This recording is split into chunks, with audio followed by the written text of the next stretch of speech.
Salve, salve, amigos! Já em casa, banho tomado, prontinho para abrir esse vídeo para você de hoje para resenhar sobre esse empate do Vasco, né, diante do Flamengo agora há pouco em 0-0 no Maracanã, resultado que deixa o Vasco por hora na 7ª colocação da Taça Guanabara com 9 pontos. Muitas constatações nessa partida e que podem servir aí de parâmetro para o que está por vir, hein? Mas antes da gente prosseguir, não esqueça, dá aquela moral, meus amigos, com o seu like aí embaixo, compartilhando o vídeo do amigo e assim melhorando o nosso alcance na plataforma. Bom, mas vamos ao que interessa, meus amigos. Vasco 0, Flamengo 0. Um jogo que teve, pelo menos no primeiro tempo, né, um Flamengo com mais posse de bola, óbvio, mas o Vasco com as chances mais claras para abrir o jogo. E aquele gol que o Verratti quase fez, que foi tirando quase em cima da linha o Léo Pereira, hein? Enfim, o Vasco pecou muito, né, nas saídas de bola, meus amigos, e mostrou também dificuldade nas articulações das jogadas e transições ofensivas, tendo o David um dos piores em campo na parte ofensiva, hein? Eu, sinceramente, até hoje eu não entendo o porquê dessa contratação totalmente assim descabida. Não é o jogador que vai acrescentar para o Vasco nesse momento. O pouco que o Adson, que quase não treinou com o time, por exemplo, que chegou agora, fez no segundo tempo, já foi motivo suficiente, né, para contestar a escalação do David. Mas isso tem um porquê, eu vou te explicar já já mais abaixo. Mas voltando ao jogo, o Ramon armou o Vasco para não correr riscos. Isso ficou nítido, né? Ele armou um Vasco mais fechado, explorando os contra-ataques e principalmente jogando nas falhas do Flamengo. Foi assim o primeiro tempo todo. E mesmo com as poucas construções, conseguiu levar perigo ao gol rubro-negro. O Ramon sabe, meus amigos, que a sua equipe tem limitações visíveis, né? E é óbvio, fechou a casinha para não ir para o segundo tempo em desvantagem, né? E já na segunda etapa, os times, né, se abriram mais. O Flamengo era levemente superior, né? Mais encaixado assim, mais organizado, mas o Vasco também encaixou boas jogadas, melhorou um pouco a sua parte defensiva e foi criando oportunidades. E numa delas o Verratti teve a bola do jogo e com um gol escancarado acabou perdendo. Aliás, o Verratti está precisando voltar a ser aquele Verratti que chegou ao Vasco, mas me parece ainda um pouco longe daquele jogador artilheiro e sempre perigoso dentro da área. A explicação dada pelo Emiliano Dias após o jogo é que o atacante tem jogado aí com uma fissura na costela. E isso tem um prejudicado, né? Mas com fissura ou não, o fato é que ele está deixando a desejar. E é óbvio que vem logo aquela teoria, né, de conspiração, que ele deve estar com a cabeça nas ofertas que vem pintando por aí e tal, mas não é verdade, né, meus amigos? O Verratti caminhou bem, pelas últimas informações, a sua renovação contratual com o Vasco. Em breve, as partes vão selar aí a sua continuidade na colina histórica. Vamos aguardar. Mas voltando para o segundo tempo, o Vasco criou algumas oportunidades, o Flamengo se encontrava, né? Tinha mais posse de bola, mas ele encontrava muitas dificuldades de penetrar na área do Vasco pela formação imposta pelo Ramon Dias. Tanto que o Tite teve que lançar aí a dupla Bruno Henrique e Gabigol para ver se melhorava a qualidade lá na frente. E numa dessas arrancadas, né, numa dessas triangulações, acabou saindo aquele pênalti, né, no final do jogo, que vem causando aí uma certa polêmica em cima do Arrascaeta. Há os que dizem que o João Victor tocou a bola antes de tocar no Arrascaeta. E outros que juram que foi pênalti. Bom, pênalti ou não, o fato é que o Gabigol se deu mal. Perdeu numa grande defesa do Léo Jardim, que mostrou aquela velha e boa segurança lá atrás. E acabou que depois desse lance, nada mais interessante aconteceu no jogo e prevaleceu assim o empate. Constatações desse resultado, galera. Ficou nítido que falta material humano ao Ramon Dias.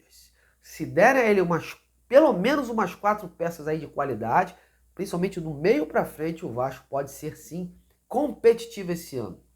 Do meio para frente, o time titular apresenta sim carências. Faltam jogadores ali para desequilibrar, né, e performar em grande estilo. Outra constatação, banco de reservas. Visível novamente a falta de opções para o Ramon mudar uma partida. Isso já tinha acontecido em 2023 e vem se repetindo. Já tinha alertado ano passado e a coisa aconteceu. E está acontecendo de novo. O Vasco não tem peças de reposição e vai precisar ir ao mercado para buscá-las. Ainda mais que já perdeu Gabriel Peck, Marlon Gomes, o Paulinho lesionado, né, que praticamente não joga mais essa temporada, e tá nessa ameaça aí do Jair, né, que já saiu lesionado hoje, não sabemos até o momento que eu gravava esse vídeo o grau dessa contusão, esperamos que não seja nada assim muito sério, enfim. E é o que eu disse há pouco em minhas redes sociais. Apesar da diferença técnica e de investimento, o Vasco poderia ter batido o rival perfeitamente, né? Mas esbarrou nas limitações de um elenco que precisa, meus amigos, mais do que nunca, de mais opções aí para performar em jogos dessa natureza.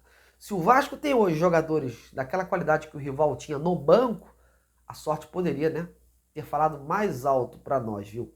O esquema do Ramon foi coerente com as peças que ele tem em mãos. Ele não quis abrir muito a casinha, escalou uma equipe mais para segurar o resultado e, na boa, criou condições para isso. Mas a parte ofensiva, óbvio, deixou pra caramba a desejar. E essa é uma outra constatação. Precisa para ontem esse setor ser qualificado. O setor precisa ser qualificado se o Vasco quer mesmo pensar grande em 2024, sendo aquele atingindo o protagonismo que foi prometido, né? Aliás, meus amigos, agora aproveitando o gancho, como eu já tinha informado, o grupo do Vasco não está fechado.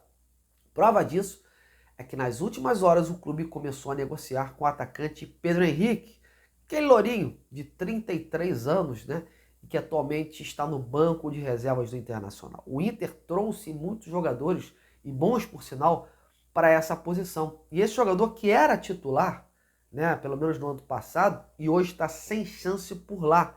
Então o Vasco está de olho, está mirando. Lembrando que a informação foi trazida pelo meu colega Lucas Pedrosa. E pelo que eu pude apurar, as conversas estão acontecendo entre as partes, né, vem evoluindo, porém o Vasco tem a concorrência de um clube árabe, né, que também quer o jogador. Mas o simples fato do atacante ver com bons olhos essa transferência para o Rio de Janeiro já é um bom indicativo para que ela aconteça. Vamos ver aí, né, quanto o Clube Gaúcho vai pedir para liberar por empréstimo para cá, porque o Vasco está buscando um empréstimo, né, não quer a contratação em definitivo. Durante a tarde, desde que saiu essa informação dada pelo Pedrosa, eu busquei informações junto a alguns diretores do Internacional, né, e também junto ao empresário do atleta, o Maicon Portela. Mas até esse presente momento em que eu gravava esse vídeo, eu não tinha conseguido um retorno deles. Vamos ver se amanhã eu tenho mais sorte. E não deve ficar só nesse nome não, viu? Há um consenso interno de que o time precisa se reforçar do meio para frente. O próprio Emiliano Dias deixou no ar hoje esse desejo na coletiva, né? O Vasco deve buscar aí, pelo que eu estou informado, mais 2 homens para frente e mais nomes para meiuca, porque tá precisando elevar o time, né, nesses setores. Bom, mas galera, é isso. Hoje eu apareci aqui para a gente resenhar um pouco, papear sobre esse empate do Vasco, trazer algumas constatações e passar algumas informações sobre possibilidade de reforço. Muitos nomes sendo jogados por aí, alguns nada aconteceu, mas esse do Pedro Henrique, te garanto que sim, que a coisa está acontecendo, os papos estão acontecendo e a gente amanhã vai trazer os desdobramentos, né? Trazer um informativo com mais nomes que possam somar aí ao Vasco junto com o Pedro Henrique. Amanhã eu estou de volta então, meus amigos, com muito mais detalhes. Te agradeço, grande noite de domingo, bom início de semana e até lá.